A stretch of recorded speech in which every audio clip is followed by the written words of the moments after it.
সম্মানিত কর আইনজীবী নিবন্ধন পরীক্ষার পরীক্ষার্থীবৃন্দকে শুভেচ্ছা ও অভিনন্দন। এবং আজকে আমি আপনাদেরকে যে বিষয়টি বলবো, আপনারা বলতে পারেন একেবারে ব্রেকিং নিউজ। অর্থাৎ আপনি আইটিপি মৌখিক পরীক্ষায় 5 প্রকারের কাগজপত্র বা ডকুমেন্টস দাখিল করতে হবে। শুধু তাই না, এগুলা আপনাকে মূল কপি প্রদর্শন করতে হবে এবং সত্যায়িত কপি দাখিল করতে হবে। আবার বলছি, আইটিপি মৌখিক পরীক্ষায় 5 প্রকারের কাগজপত্র বা ডকুমেন্টস দাখিল করতে হবে।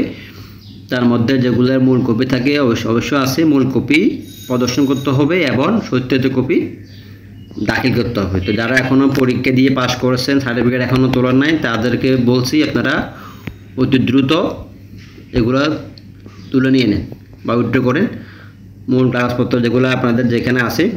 কারণ এখানে 5টা ডকুমেন্টস আপনাদেরকে জমা দিতে হবে এবং দেখাতে হবে, মূল কপিটা দেখাতে হবে। তো আপনারা সময় এখন কম পাবেন, যেহেতু এখন দেশে মারাত্মক বিশৃঙ্খলা চলতেছে। কোথাও কোনো যিনি কর্তৃপক্ষ অর্থাৎ সাপোজ আপনার যদি নাগরিকত্ব সংশোধন আনতে যান ইউনিয়ন পরিষদে, ওখানে এখন কোনো চেয়ারম্যান নাই। ওখানে আপনারা হয়তো এটা নিয়ে অনেক কষ্টের মধ্যে পড়তে হন বা হয়রানির শিকার হন, বা আপনারা যারা বিভিন্ন সিটির মেয়রের ওখানে এখন পুরা পাকা একটা আপনার সনদপত্র নিতে করে অনেক কষ্ট হয়। তো আপনারা এখন থেকে দ্রুত এগুলো সংগ্রহ করবেন। তো আমি একটু পরে আপনাদেরকে বলতেছি কী কী ডকুমেন্টস আপনাদেরকে দিতে হবে, সেগুলো আপনারা একটু পরে দেখবেন। তো প্রথমে 1 নাম্বার কি, সেটি হচ্ছে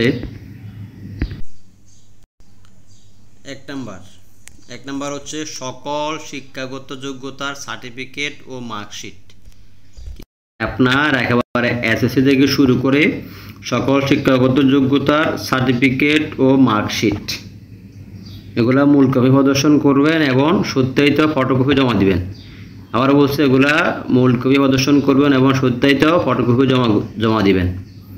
সকল শিক্ষাগত যোগ্যতা আপনারা যদি এর মধ্যে যদি কেউ 8 পাস করে থাকেন, অর্থাৎ কী বলে পিএসসি মনে হয়, জেএসসি, যাই হোক জেএসসি, সম্ভবত জেএসসি, যদি জেএসসি পাস করে যদি মাস্টার্স পাস করে থাকেন তাহলে আপনারা এটা করতে পারবেন। আচ্ছা, এরপরে কি খ হচ্ছে বর্তমান পেশা সম্পর্কে প্রার্থীর স্বঘোষণাপত্র। বর্তমান পেশা সম্পর্কে প্রার্থীর স্বঘোষণাপত্র।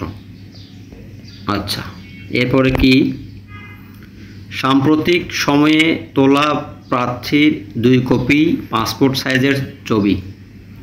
সাম্প্রতিক সময়ে তোলা প্রার্থীর 2 কপি পাসপোর্ট সাইজের ছবি। এরপর উপযুক্ত কর্তৃপক্ষ কর্তৃক প্রদত্ত নাগরিকত্ব সনদপত্র, যে কিছুক্ষণ আগে যেটা বললাম, উপযুক্ত কর্তৃপক্ষ কর্তৃক প্রদত্ত নাগরিকত্ব সনদপত্র ও জাতীয় পরিচয়পত্র। আশা করি এটা সবারই আছে, জাতীয় পরিচয়পত্র এটা সবারই আছে। তো আপনারা হয়তো ভাবছেন লিখিত পরীক্ষায় পাশ করলে পাস, আসলে না, লিখিত পরীক্ষায় পাশ করলে পাস নয়।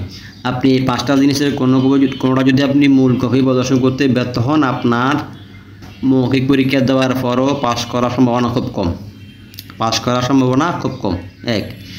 এরপরে হচ্ছে আপনি মৌখিক পরীক্ষার পর আপনার চূড়ান্ত রেজাল্ট আসবে। চূড়ান্ত রেজাল্ট আসার পর ওখানে কিছু ট্রেনিং করা হয়, ওই ট্রেনিংগুলো আপনাকে সম্পূর্ণ করার পর তখন আপনি কর আইনজীবী হিসেবে নিবন্ধিত হবেন, এর আগে না। শুধুমাত্র মৌখিক পরীক্ষা পাস করলেন বা কর আইনজীবী লিখিত মৌখিক চূড়ান্ত পরীক্ষা পাস করলেন, আপনার যে ট্রেনিংগুলো আছে ওগুলো যদি কমপ্লিট করার পরে আপনাকে নিবন্ধন সনদপত্র দেয়, কর আইনজীবী নিবন্ধন সনদপত্র দেন আপনি কর আইনজীবী, এর আগে না। তো যদি আপনাদের ভিডিওটি ভালো লাগে থাকে লাইক কমেন্ট করবেন এবং শেয়ার করে আপনাদের টাইমলাইনে রেখে দিবেন ফেসবুকে। সবাইকে ধন্যবাদ। আসসালামু আলাইকুম, ভালো থাকবেন।